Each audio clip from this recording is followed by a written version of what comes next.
श्री शिवाय नमस्तुभ्यम। आज हम सुनते हैं सोमवार व्रत की अत्यंत पवित्र, भावपूर्ण और कल्याणकारी पौराणिक कथा। बहुत समय पहले की बात है। वाशकाल नाम का एक गांव हुआ करता था। उसी गांव में बिंदुक नाम का एक ब्राह्मण रहता था, परंतु वह ब्राह्मण होकर भी अधर्मी था। वह दुरात्मा था, महापापी था और सदा कुकर्मों में लिप्त रहता था। उसकी पत्नी अत्यंत सुंदर थी। उसका नाम था चंचुला। चंचुला सदा उत्तम धर्म का पालन करती थी। वह पतिव्रता थी, धर्मनिष्ठ थी और संयम से जीवन जीने वाली स्त्री थी। लेकिन उसका पति बिंदुक वैश्यगामी था। वह सदा विषय वासनाओं में डूबा रहता था।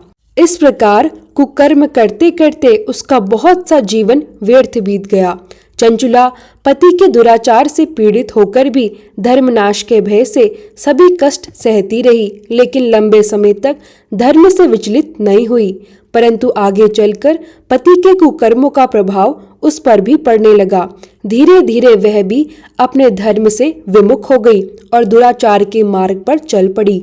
इस प्रकार दोनों पति पत्नी दुराचार में डूबे रहे और उनका बहुत सा जीवन व्यर्थ चला गया। समय आने पर वह दूषित बुद्धि वाला वैश्यगामी ब्राह्मण बिंदुक मृत्यु को प्राप्त हुआ और नरक में चला गया। वहां उसने बहुत समय तक भयंकर यातनाएं भोगी। नरक के दुखों को भोगने के बाद वह विधि पर्वत पर एक भयंकर पिशाच बन गया।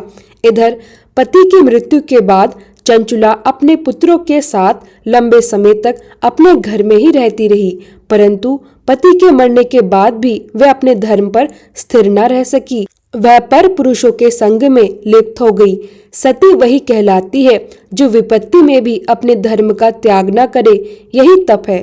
कठिन अवश्य होता है, परंतु इसका फल मीठा होता है। एक दिन देवयोग से किसी पुण्य पर्व के अवसर पर चंचुला अपने भाई बंधुओं के साथ गोकर्ण क्षेत्र पहुंची। वहां उसने तीर्थ जल में स्नान किया और बंदी जनों के साथ इधर उधर भ्रमण करने लगी। इसी क्रम में वह एक देव मंदिर में पहुंची। वहां उसने एक ब्राह्मण के मुख से भगवान शिव की परम पवित्र और मंगलकारी कथा सुनी। ब्राह्मण कह रहे थे, जो स्त्रियां व्यभिचार करती हैं वह मृत्यु के बाद यमलोक जाती हैं। वहां यमराज के दूत उन्हें भयानक यातनाएं देते हैं। तप्त लोहे के डंडों से उनके अंगों को दागा जाता है। तप्त लोह के द्वारा उनके साथ भयानक दंड दिए जाते हैं। ये यातनाएं इतनी असहनीय होती हैं कि जीव चिल्ला चिल्लाकर कहता है, अब मैं ऐसा कभी नहीं करूंगा, लेकिन यमदूत उसे नहीं छोड़ते। कर्मों का फल सबको भोगना ही पड़ता है। देव, ऋषि, मनुष्य सब इस नियम से बंधे हुए हैं। यह वैराग्य उत्पन्न करने वाली कथा सुनकर चंचुला भय से व्याकुल हो गई। कथा समाप्त होने पर सभी लोग वहां से चले गए। तब चंचुला उस ब्राह्मण देवता के पास गई और अत्यंत विनय भाव से बोली, हे ब्राह्मण देव, अज्ञानवश मुझसे बहुत बड़ा दुराचार हुआ है। मुझ पर कृपा कर मेरा उद्धार कीजिए। आपके प्रवचन को सुनकर मुझे संसार से वैराग्य हो गया है। मुझ मूढ़ चित्त वाली पापड़ी को धिक्कार है। मैं बुरे विषयों में फंसकर अपने धर्म से विमुख हो गई। जब यमदूत मेरे गले में फंदा डालकर मुझे नरक में ले जाएंगे, तब मैं उत यातनाओं को कैसे सह पाऊंगी। हे ब्राह्मण, आप ही मेरे गुरु हैं, आप ही मेरे माता पिता हैं। मैं आपकी शरण में आई हूँ। इतना कहकर चंचुला ब्राह्मण के चरणों में गिर पड़ी। तब ब्राह्मण ने करुणा से उसे उठाया और कहा, नारी, तुम सौभाग्यशाली हो कि भगवान शंकर की कृपा से तुमने यह कथा सुनी। डरो मत, भगवान शिव की शरण में जाओ। उनकी कृपा से तुम्हारे सभी पाप नष्ट हो जाएंगे। पश्चाताप ही पापियों का सबसे बड़ा प्रायश्चित है। शुद्ध चित्त में ही भगवान शिव और माता पार्वती का वास होता है। यह उपदेश सुनकर चंचुला की आंखों से आनंद के आंसू बहने लगे। गोकर्ण क्षेत्र में रहकर चंचुला ने भगवान शिव की भक्ति, ज्ञान और वैराग्य से युक्त परम उत्तम कथा सुनी। उसका चित्त शुद्ध हो गया। वह सदा शिव के सगुण रूप का ध्यान करने लगी। समय पूर्ण होने पर चंचुला ने बिना किसी कष्ट के अपने शरीर को त्याग दिया। एक दिव्य विमान उसे लेने आया। वह विमान शिवगणों से सुशोभित था। वह शिवपुरी पहुंची। उसके सारे पाप नष्ट हो गए। वहां उसने त्रिनेत्रधारी महादेव शिव के दिव्य दर्शन किए। देवी गौरी उनके साथ विराजमान थी। चंचुला ने प्रेम पूर्वक भगवान को प्रणाम किया। माँ उमा ने उसे अपनी सखी बना लिया। एक दिन चंचुला ने देवी उमा से अपने पति बिंदुक के विषय में पूछा। माँ गौरी ने बताया वह 50 योनि में विदेही पर्वत पर है। चंचुला की प्रार्थना पर माँ गौरी ने गंधर्वराज को आदेश दिया, विदेह पर्वत जाकर भगवान शिव की कथा सुनाओ। कथा सुनते ही 50 बिंदुक पापों से मुक्त हो गया। उसका शरीर दिव्य हो गया। वह अपनी पत्नी चंचुला के साथ शिवपुरी पहुंचा। भगवान शिव ने उसे अपना पार्षद बना लिया। इस प्रकार दोनों पति पत्नी भगवान शिव और माँ गौरी के श्री चरणों में अविचल निवास पाकर धन्य हो गए। प्रेम से बोलिए उमा महेश्वर भगवान की जय। अब सुनिए भगवान शंकर की दूसरी पावन कथा। बहुत समय पहले की बात है। एक नगर में एक बहुत ही धनवान साहूकार रहता था। उसके घर में किसी भी चीज की कोई कमी नहीं थी। धन, वैभव, सुख सुविधाएं सब कुछ था, लेकिन फिर भी उसके मन में एक गहरा दुख छुपा हुआ था। उसका कोई पुत्र नहीं था। यही चिंता उसे दिन रात सताती रहती थी। इसी कारण वह मन ही मन बहुत दुखी रहता था। पुत्र की कामना लेकर वह साहूकार हर सोमवार श्रद्धा और नियम से भगवान शिव का व्रत करता था। पूरे विधि विधान से शिव जी का पूजन करता और सायंकाल के समय शिव मंदिर जाकर दीपक जलाया करता था। उसकी सच्ची भक्ति और निष्ठा को देखकर एक दिन माता पार्वती जी ने भगवान शिव से कहा, हे प्रभु, यह साहूकार आपका अनन्य भक्त है, सदा पूरे श्रद्धा भाव से आपका व्रत और पूजन करता है। कृपया करके इसकी मनोकामना पूर्ण कीजिए। तब भगवान शिव बोले, हे पार्वती, यह संसार कर्म भूमि है। जैसे किसान खेत में जैसा बीज बोता है वैसा ही फल काटता है, वैसे ही मनुष्य जैसा कर्म करता है वैसा ही फल उसे प्राप्त होता है। माता पार्वती ने अत्यंत विनम्रता और आग्रह के साथ कहा, महाराज, जब यह आपका भक्त है और किसी दुख में है तो उसका दुख दूर करना आपका ही धर्म है। आप तो सदैव अपने भक्तों पर दयालु रहते हैं। यदि आप ही अपनी भक्ति की मनोकामना पूर्ण नहीं करेंगे तो मनुष्य आपकी सेवा और व्रत क्यों करेगा।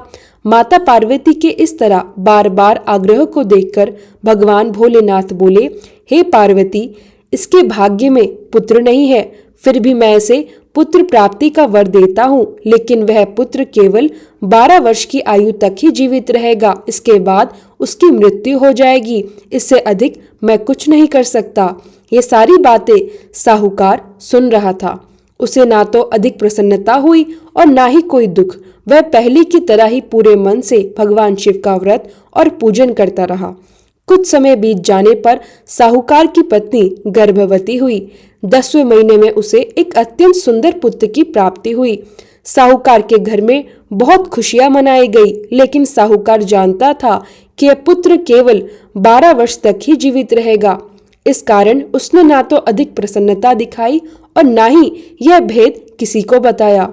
जब वह बालक 11 वर्ष का हो गया तब उसकी माता ने उसके पिता से विवाह की बात कही, लेकिन साहूकार बोला, अभी मैं इसका विवाह नहीं करूंगा, पहले इसे पढ़ने के लिए भेजूंगा। इसके बाद साहूकार ने अपने साले अर्थात उस बालक के मामा को बुलाया। उन्हें बहुत सारा धन देकर कहा, तुम इस बालक को काशी में पढ़ने के लिए ले जाओ। रास्ते में जहाँ जहाँ ठहरो वहाँ यज्ञ करना और ब्राह्मणों को भोजन कराते जाना। मामा और भांजा दोनों यात्रा पर निकल पड़े। वे हर स्थान पर यज्ञ करते और ब्राह्मणों को भोजन कराते हुए आगे बढ़ते गए। रास्ते में उन्हें एक नगर मिला। उस नगर में राजा की पुत्री का विवाह हो रहा था। दूसरे राजा का पुत्र बारात लेकर आया था, लेकिन वह एक आंख से काना था। वर के पिता को डर था कि यदि कन्या पक्ष को यह बात पता चल गई तो विवाह में बाधा आ सकती है। तभी उसकी दृष्टि उस अत्यंत सुंदर सेठ के लड़के पर पड़ी। वर के पिता ने मन में सोचा, क्यों न दरवाजे के समय इस सुंदर लड़के से वर का काम चला दिया जाए। उसने मामा और बालक से बात की। वे दोनों इस बात के लिए राजी हो गए। लड़के को वर के वस्त्र पहनाए गए, घोड़ी पर बिठाया गया और दरवाजे की रस्म पूरी करवाई गई। सब कुछ बड़े सुंदर ढंग से संपन्न हो गया। फिर वर के पिता ने सोचा, अगर फेरों और कन्यादान का कार्य भी इसी लड़के से हो जाए तो इसमें क्या बुराई है। उसने फिर मामा और लड़के से आग्रह किया और बहुत धन देने का वचन किया। उन्होंने यह बात भी स्वीकार कर ली। इस प्रकार विवाह के सभी कार्य उसी लड़के से पूरे हो गए। लेकिन जब विदाई का समय आया तो उस लड़के ने चुपचाप राजकुमारी की चुन्नी के पल्ले पर लिख दिया, तेरा विवाह मेरे साथ हुआ है, लेकिन जिस राजकुमार के साथ तुझे भेजा जा रहा है वह एक आंख से काना है। मैं तो काशी पढ़ने जा रहा हूँ। जब राजकुमारी ने यह लिखा हुआ देखा तो उसने उस राजकुमार के साथ जाने से इनकार कर दिया। उसने कहा, यह मेरा पति नहीं है, मेरा विवाह इसके साथ नहीं हुआ, मेरा पति काशी पढ़ने गया है। राजकुमारी के माता पिता ने कन्या को विदा नहीं किया। बारात बिना विवाह के लौट गई। उधर मामा और भांजा काशी पहुंच गए। वहां यज्ञ किया और बालक ने पढ़ाई शुरू कर दी। जब बालक की आयु 12 वर्ष पूरे होने वाली थी तब एक दिन यज्ञ चल रहा था। अचानक लड़के ने अपने मामा से कहा, आज मेरी तबीयत ठीक नहीं है। मामा ने कहा, अंदर जाकर विश्राम करो। लड़का अंदर जाकर सो गया। कुछ समय बाद उसके प्राण निकल गए। जब मामा ने आकर देखा कि बालक मृत पड़ा है तो उन्हें अत्यंत दुख हुआ, परंतु उन्होंने सोचा, यदि अभी रोना पीटना करूंगा तो यज्ञ अधूरा रह जाएगा। उन्होंने पहले यज्ञ पूरा किया, ब्राह्मणों को विदा किया, फिर रोना शुरू किया। उसी समय संयोगवश भगवान शिव और माता पार्वती वहां से गुजर रहे थे। माता पार्वती ने कहा, हे महादेव, कोई दुखियारा रो रहा है, इसके कष्ट दूर कीजिए। भगवान शिव बोले, इसकी आयु इतने ही थी, यह अपना भोग भोग चुका है। माता पार्वती ने फिर से आग्रह किया, महाराज, यदि इसे जीवन न मिला तो उसके माता पिता तड़प तड़प कर मर जाएंगे। बार बार आग्रह करने पर भगवान शिव ने बालक को जीवन दान दे दिया। शिव कृपा से वह बालक पुनः जीवित हो गया। भगवान शिव और माता पार्वती कैलाश पर्वत लौट गए। इसके बाद मामा और भांजा यज्ञ करते हुए अपने नगर की ओर लौट चले। रास्ते में वे उसी नगर पहुँचे जहाँ विवाह हुआ था। वहां यज्ञ करने पर राजा ने उस लड़के को पहचान लिया। राजा ने बड़े आदर सम्मान से अपनी पुत्री को दास दासियों और धन के साथ विदा किया। जब वे अपने नगर के पास पहुंचे तो मामा पहले घर गया। उस समय लड़के के माता पिता छत पर बैठे थे। उन्होंने प्रण लिया था, यदि हमारा पुत्र सकुशल लौट आया तो हम नीचे उतरेंगे, नहीं तो इसी छत से प्राण त्याग देंगे। मामा ने जाकर कहा, आपका पुत्र लौट आया है। पहले तो उन्हें विश्वास नहीं हुआ, लेकिन शपथ देने पर वे नीचे उतरे और पुत्र को बहू और धन के साथ देखकर आनंदित हो गए। इस प्रकार वे सभी सुखपूर्वक रहने लगे। जो भी व्यक्ति सोमवार का व्रत करता है या इस कथा को पढ़ता अथवा सुनता है, भगवान भोलेनाथ उसके सभी दुख दूर करके उसकी समस्त मनोकामनाएं पूर्ण करते हैं। बड़ी ही श्रद्धा, आस्था और भक्ति के साथ अब आप सुनिए सोमवार की तीसरी पावन कथा। एक बार की बात है, माता पार्वती भगवान शिवजी को पति रूप में प्राप्त करने के लिए घोर तपस्या कर रही थी। उनका तप इतना कठोर और दिव्य था कि समस्त देवताओं का ध्यान उस ओर आकर्षित हो गया। देवताओं ने माता पार्वती के इस महान तप को देखकर भगवान शिव से प्रार्थना की कि वे देवी की मनोकामना को पूर्ण करे। तब भगवान शिव ने माता पार्वती की निष्ठा और दृढ़ संकल्प की परीक्षा लेने का निश्चय किया। उन्होंने अपनी परीक्षा के लिए सप्त ऋषियों को माता पार्वती के पास भेजा। सप्त ऋषि माता पार्वती के पास पहुँचे और उन्होंने भगवान शिव के सैकड़ों अवगुण गिनाने शुरू कर दिए। उन्होंने कहा कि शिव जी सन्यासी हैं, भस्म रमाते हैं, शमशान में वास करते हैं, नागों को धारण करते हैं और उनका जीवन अत्यंत विरक्त है। परंतु माता पार्वती का हृदय अडिग था। उन्होंने स्पष्ट शब्दों में कहा कि महादेव के अतिरिक्त किसी और से वह विवाह उन्हें स्वीकार नहीं है। माता पार्वती की अटूट भक्ति और दृढ़ निश्चय को देखकर भगवान शंकर ने स्वयं उनकी परीक्षा लेने का निश्चय किया। तब भगवान शंकर स्वयं वहां प्रकट हुए और माता पार्वती को वरदान देकर अंतर ध्यान हो गए। उसी समय जहां माता पार्वती तप कर रही थी, उसी स्थान के पास एक तालाब था। उस तालाब में एक मगरमच्छ ने एक छोटे से लड़के को पकड़ लिया। लड़का अपनी जान बचाने के लिए जोर जोर से चिल्लाने लगा। उसकी करुण पुकार माता पार्वती के कानों तक पहुंची। उस मासूम की चीख माता से सहन न हो सकी। उनका हृदय द्रवित हो उठा और वे तुरंत तालाब की ओर पहुंची। वहां उन्होंने देखा कि मगरमच्छ उस लड़के को तालाब के भीतर खींचकर ले जा रहा है। लड़के ने माता पार्वती को देखकर करुण स्वर में कहा कि उसके न माता और न पिता है, न भाई, न बंधु, और वह पूरी तरह अकेला है। उसने माता से अपनी रक्षा की विनती की। माता पार्वती ने मगरमच्छ से विनम्रता पूर्वक कहा, हे मगरमच्छ, इस बालक को छोड़ दो। पर मगरमच्छ बोला, दिन के छठे पहर में जो भी मुझे मिलता है उसे मैं अपना आहार मानकर स्वीकार करता हूँ। यह मेरा नियम है। ब्रह्मादेव ने इस बालक को इसी समय मेरे पास भेजा है, तो मैं इसे क्यों छोड़ूं? माता पार्वती ने फिर विनती की और कहा, तुम इस बालक को छोड़ दो, इसके बदले में तुम मुझसे जो चाहो मांग लो। तब मगरमच्छ बोला, मैं इसे केवल एक ही शर्त पर छोड़ सकता हूँ। आपने तप करके महादेव से जो वरदान प्राप्त किया है, यदि उस तप का पूरा फल मुझे दे दो, तभी मैं इस बालक को छोड़ दूंगा। माता पार्वती ने बिना एक क्षण भी सोचे तुरंत सहमति दे दी। उन्होंने कहा, मैं अपने तप का संपूर्ण फल तुम्हें देने को तैयार हूँ, पर इस बालक को जीवन दान दे दो। मगरमच्छ ने माता को समझाने का प्रयास किया और कहा, देवी सोच लो, जोश में आकर संकल्प मत करो।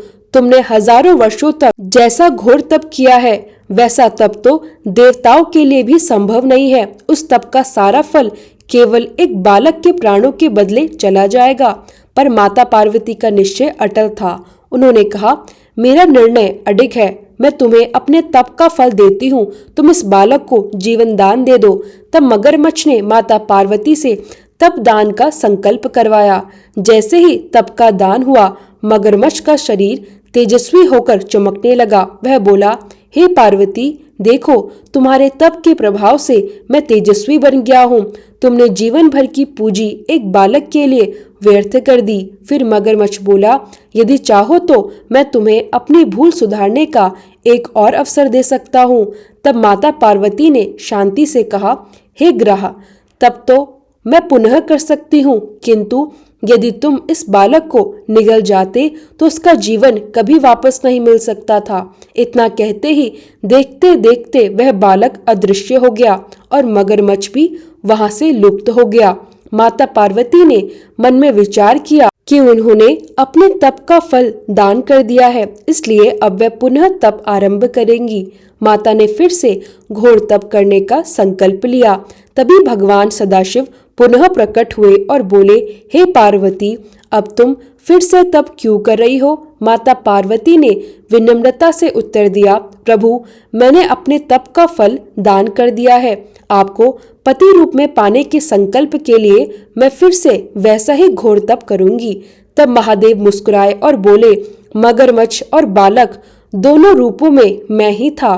तुम्हारे हृदय की करुणा, त्याग और प्राणी मात्र के प्रति समान भाव की परीक्षा लेने के लिए मैंने यह लीला रची थी। उन्होंने आगे कहा, अनेक रूपों में दिखने वाला मैं ही हूँ। मैं अनेक शरीरों में रहते हुए भी उनसे अलग निर्विकार हूँ। तुमने अपना तप मुझे ही दिया है, इसलिए अब और तप करने की कोई आवश्यकता नहीं है। यह सुनकर माता पार्वती ने भगवान महादेव को प्रणाम किया और प्रसन्न मन से विदा ली। तो प्रेम से बोलिए भगवान शंकर और माता पार्वती की जय। अब आप सुनिए चौथी कथा। एक बार देवऋषि नारद जी ने भोलेनाथ भगवान शंकर की श्रद्धा पूर्वक स्तुति की और फिर विनम्र भाव से पूछा, हे प्रभु, आपको प्रसन्न करने का सबसे उत्तम, सरल और सुलभ साधन क्या है? हे त्रिलोकीनाथ, आप तो स्वयं निर्विकार है, निष्काम है और सहज ही भक्तों पर प्रसन्न हो जाते हैं। फिर भी मेरे मन में यह जानने की तीव्र इच्छा है कि आपको सबसे अधिक क्या प्रिय है। नारद जी की यह बात सुनकर भगवान शिव मुस्कुराए और बोले, हे नारद, वैसे तो मुझे अपने भक्त का निष्कपट भाव ही सबसे अधिक प्रिय है, परंतु चूंकि तुमने पूछा है इसलिए मैं तुम्हें अवश्य बताता हूँ। मुझे जल के साथ साथ बिल्व पत्र अत्यंत प्रिय है। जो भक्त श्रद्धा और भक्ति से मुझे अखंड बिल्व पत्र अर्पित करता है, मैं उसे अपने लोक में स्थान देता हूँ। यह सुनकर नारद जी ने भगवान शंकर और माता पार्वती की वंदना की और फिर अपने लोक को प्रस्थान कर गए। नारद जी के चले जाने के बाद माता पार्वती के मन में एक गहरी जिज्ञासा उत्पन्न हुई। उन्होंने भगवान शिव से पूछा, हे प्रभु, मेरे मन में यह जानने की अत्यंत तीव्र इच्छा हो रही है कि आपको बिल्व पत्र इतना प्रिय क्यों है। कृपया करके मेरी इस जिज्ञासा को शांत कीजिए। तब भगवान शिव बोले, हे शिवे, बिल्व के पत्ते मेरी जटाओं के समान है। उसका त्रिपत्र अर्थात 3 पत्ते ऋग्वेद, यजुर्वेद और सामवेद के स्वरूप है। उसकी शाखाएं समस्त शास्त्रों का रूप है। बिल्व वृक्ष को तुम पृथ्वी का कल्प वृक्ष समझो, जो स्वयं ब्रह्मा, विष्णु और महेश का स्वरूप है। हे पार्वती, स्वयं महालक्ष्मी जी ने शैल पर्वत पर बिल्व वृक्ष के रूप में जन्म लिया था। इसी कारण भी यह वृक्ष मुझे अत्यंत प्रिय है। यह सुनकर माता पार्वती और अधिक कौतूहल में पड़ गई। उनके मन में उठी जिज्ञासा को वे रोक न सकी। उन्होंने पूछा, हे प्रभु, देवी लक्ष्मी ने आकर बिल्व वृक्ष का रूप क्यों लिया? कृपया करके यह कथा विस्तार से सुनाइए। तब भोलेनाथ ने माता पार्वती को कथा सुनाना आरंभ किया। हे देवी, सतयुग में मेरे अंश से उत्पन्न ज्योति रूप में रामेश्वर लिंग प्रकट हुआ था। ब्रह्मा आदि देवताओं ने उसका विधिवत पूजन अर्चना किया। इसका परिणाम यह हुआ कि मेरे अनुग्रह से वाणी देवी सबको प्रिय हो गई और वे भगवान विष्णु को अत्यंत प्रिय हो गई। मेरे प्रभाव से भगवान केशव के मन में वाग देवी के प्रति जो स्नेह उत्पन्न हुआ, वह बात स्वयं महालक्ष्मी जी को अच्छी नहीं लगी। महालक्ष्मी जी के मन में श्रीहरि के प्रति कुछ दुराव उत्पन्न हो गया। वे चिंतित और रुष्ट होकर चुपचाप परम उत्तम श्री शैल पर्वत पर चले गए। वहां उन्होंने कठोर तप करने का निश्चय किया और एक उत्तम स्थान का चयन किया। उस स्थान पर उन्होंने मेरे लिंग विग्रह की उग्र तपस्या आरंभ की। उनकी तपस्या दिन प्रतिदिन और भी कठोर होती चली गई। कुछ समय बाद महालक्ष्मी जी ने मेरे लिंग विग्रह से थोड़ी दूर पर एक वृक्ष का रूप धारण कर लिया। वे अपने पत्तों और पुष्पों द्वारा निरंतर मेरी पूजा करने लगी। इस प्रकार महालक्ष्मी जी ने लाखों वर्षों तक घोर आराधना की। अंततः उन्हें मेरा अनुग्रह प्राप्त हुआ और मैं वहां प्रकट हुआ। मैंने देवी से उनकी कठोर तपस्या का कारण पूछा और वर देने के लिए तैयार हुआ। तब महालक्ष्मी जी ने वर मांगा, हे प्रभु, श्रीहरि के हृदय में मेरे प्रति जो भाव होना चाहिए वह पूर्ण रूप से बना रहे और वाग देवी के प्रति जो स्नेह है वह समाप्त हो जाए। तब मैंने महालक्ष्मी जी को समझाया, हे देवी, श्रीहरि के हृदय में आपके अतिरिक्त किसी और के लिए प्रेम नहीं है। वाग देवी के प्रति उनका भाव प्रेम नहीं बल्कि केवल श्रद्धा है। यह सुनकर महालक्ष्मी जी प्रसन्न हो गई और पुनः श्री विष्णु के हृदय में निवास कर उनके साथ विहार करने लगी। हे पार्वती, इस प्रकार महालक्ष्मी जी के हृदय का बड़ा विकार दूर हो गया। इसी कारण वह उसी बिल्व वृक्ष रूप में अत्यंत भक्ति भाव से मेरी पूजा करने लगी। इसलिए हे देवी, बिल्व वृक्ष, उसके पत्ते, फूल और फल मुझे अत्यंत प्रिय है। मैं निर्जन स्थान में बिल्व वृक्ष का आश्रय लेकर वास करता हूँ। बिल्व वृक्ष को सर्व तीर्थमय और सर्व देवमय मानना चाहिए। जो भक्त बिल्व पत्र, बिल्व फूल, बिल्व वृक्ष या बिल्व काष्ठ के चंदन से मेरी पूजा करता है वह मुझे अत्यंत प्रिय होता है। बिल्व वृक्ष को मेरे समान ही समझो, वह मेरा शरीर है। जो व्यक्ति बिल्व पर चंदन से मेरा नाम अंकित कर मुझे अर्पित करता है, मैं उसे सभी पापों से मुक्त कर अपने लोक में स्थान देता हूँ। हे देवी, जो मेरा पूजन करता है उसे स्वयं महालक्ष्मी जी भी नमस्कार करती है। जो व्यक्ति बिल्व मूल में प्राण त्याग करता है उसे रुद्र देह प्राप्त होती है। ऐसे मनुष्य पर सदैव माता लक्ष्मी की कृपा बनी रहती है और साथ साथ भगवान नारायण की कृपा भी उस पर सदैव बनी रहती है। प्रेम से बोलिए भगवान शिव और माता पार्वती की जय। अब सुनिए गणेश भगवान की पावन कथा। एक नगर में एक साहूकार रहता था। उसके घर रोज एक ब्राह्मणी रोटी लेने के लिए आया करती थी। उस साहूकार के घर के अंदर जैसे ही कोई प्रवेश करता पोल के ऊपर भगवान गजानन जी का छोटा सा मंदिर स्थापित था। ब्राह्मणी जैसे घर के अंदर कदम रखती, सबसे पहले भगवान गणेश जी के दर्शन करती और जो रोटी उसे मिलती उसमें से एक रोटी अलग निकालकर श्रद्धा से भगवान गणेश जी को भोग लगाती थी। यह क्रम बहुत दिनों तक चलता रहा। एक दिन भगवान गणेश जी ने मन ही मन कहा, यह ब्राह्मणी मुझे रोज प्रेम और श्रद्धा से भोजन कराती है, मुझे भी इसे कोई ना कोई उपहार अवश्य देना चाहिए। एक दिन भगवान गणेश जी ने चमत्कार किया। उन्होंने उस ब्राह्मणी की थाली में हीरे और मोती भर दिए।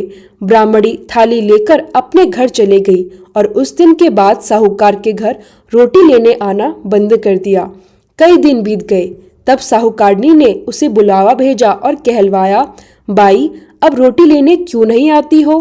ब्राह्मणी ने विनम्रता से कहा, मुझ पर भगवान गणेश जी प्रसन्न हो गए हैं।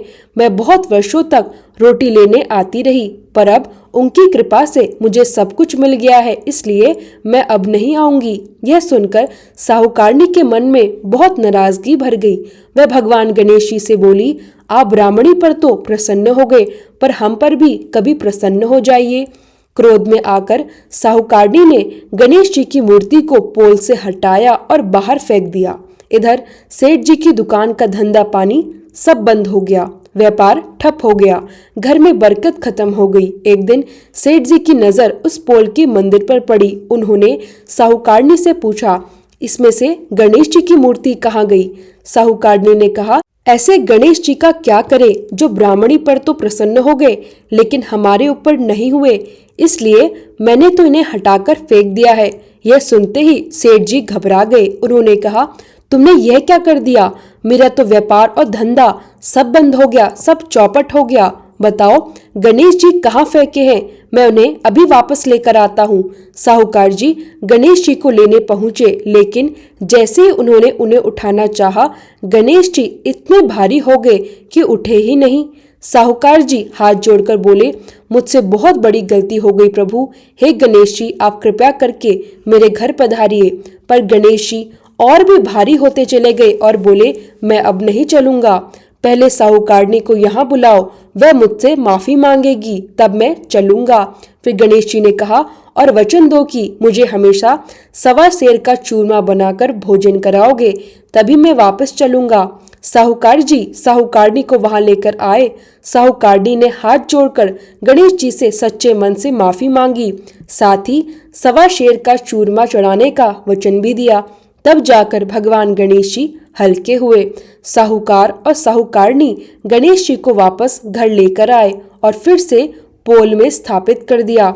ऐसा करते ही साहूकार का व्यापार फिर से चल पड़ा। घर में सुख समृद्धि लौट आई। अंत में सभी भक्त प्रार्थना करते हैं, हे गणेश जी महाराज, जैसे आपने साहूकार और साहूकारनी पर प्रसन्न हुए, वैसे ही हम सभी पर भी अपनी कृपा बनाए रखना। प्रेम से बोलिए गणेश जी महाराज की जय। ओम जय शिव ओमकारा, स्वामी जय शिव ओमकारा, ब्रह्मा विष्णु सदा शिव अर्धांगी धारा। ओम जय शिव ओमकारा, एकानन चतुरानन पंचानन राजे, हंसासन गरुड़ासन वृषवाहन साजे। ओम जय शिव ओमकारा, दो भुज चार चतुर्भुज, दस भुज अति सोहे, त्रिगुण रूप निरखता त्रिभुवन जन मोहे। ओम जय शिव ओमकारा, अक्षमाला वनमाला मुंडमाला धारी, त्रिपुरारी कनसारी करमाला धारी। ओम जय शिव ओमकारा, श्वेतांबर पीतांबर बागंबर अंगे, सनिकादिक गरुड़ादिक भूतादिक संगे।